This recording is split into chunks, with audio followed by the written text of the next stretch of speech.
সরকারি খাদ্য গোডাউন থেকে চুরি হওয়া সরকারি চাল ব্যক্তিগত গোডাউন থেকে উদ্ধার করা হয়েছে।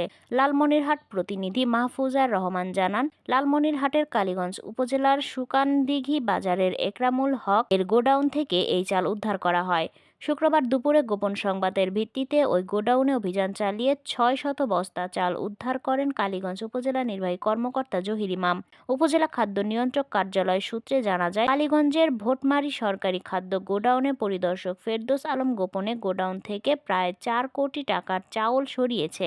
এরপর বিষয়টি জেনে ঊর্ধ্বতন কর্মকর্তারা গোডাউনে তদন্ত করে চাল চুরি যাওয়ার বিষয়টি টের পায়। তারা ওই কর্মকর্তার সাথে যোগাযোগ স্থাপন করতে ব্যর্থ হয়। পরবর্তীতে চাল উদ্ধারে বিভিন্ন জায়গায় অভিযান পরিচালনা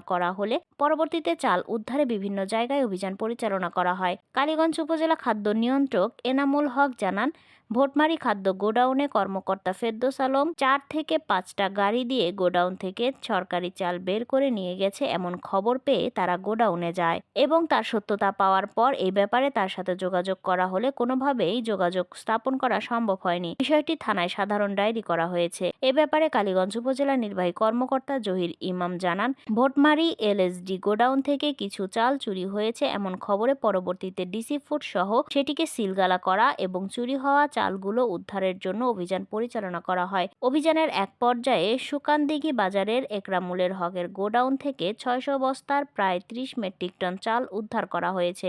এ ব্যাপারে গোডাউন মালিক একরামুল হকের সাথে যোগাযোগের চেষ্টা করা হলে তাকে পাওয়া যায়নি। আসসালামু আলাইকুম। হ্যালো, জি ভাই, নমস্কার। আপনাদের চালের অভিযানের বিষয়ে আমাকে একটু বলেন। হ্যাঁ, চালের অভিযান। জি, যেটা আপনি আজকে চালাইছেন। না, আমরা গতকালকে রাত ৯টা-১০টা নাগাদ আমরা খবর পাই যে ভোটমারি এলএসডি থেকে কিছু চাল মিসিং হয়েছে। তো আমি আমার সাথে ডিসি ফুড লালমনিরহাট থেকে আমরা ওখানে গিয়ে তৎক্ষণাৎ ভোটমারি এলএসডি সিলগালা করি যেন ওখান থেকে আর ফার্দার কোনো কিছু না হয়। পরবর্তীতে ওসি এলএসডির সাথে যোগাযোগ করে তার ট্রেস পাওয়া যায় না। তো আজকে সকাল থেকে আমরা অভিযান শুরু করি যে বিভিন্ন যে আড়ত গুলো আছে, চালের আড়ত, সেগুলোতে আমরা অভিযান শুরু করি। এক পর্যায়ে আমরা সুকান দিঘির একরামুল হক এর আড়তে আমরা ৬০০ বস্তা প্রায় ৩০ মেট্রিক টন চাল আমরা ওই যে যেটা ধারণা করা হচ্ছে যে ভোটমারি এলএসডি থেকে ওখানে নিয়ে যাওয়া হয়, সেটা আমরা উদ্ধার করি এবং সেটা কাকিনা এলএসডি তে ট্রান্সফার করা হচ্ছে এখন পর্যন্ত। আর আমরা এই আজকে নাগাদ কালীগঞ্জ উপজেলার যেগুলো আড়ত, বড় বড় আড়ত রয়েছে, প্রত্যেকটা আড়তেই অভিযান চলবে আর কি চালগুলো উদ্ধার করার জন্য। আমরা ধারণা করছি আনুমানিক ২৫০ মেট্রিক টন চাল ভোটমারি এলএসডি থেকে মিসিং হয়েছে।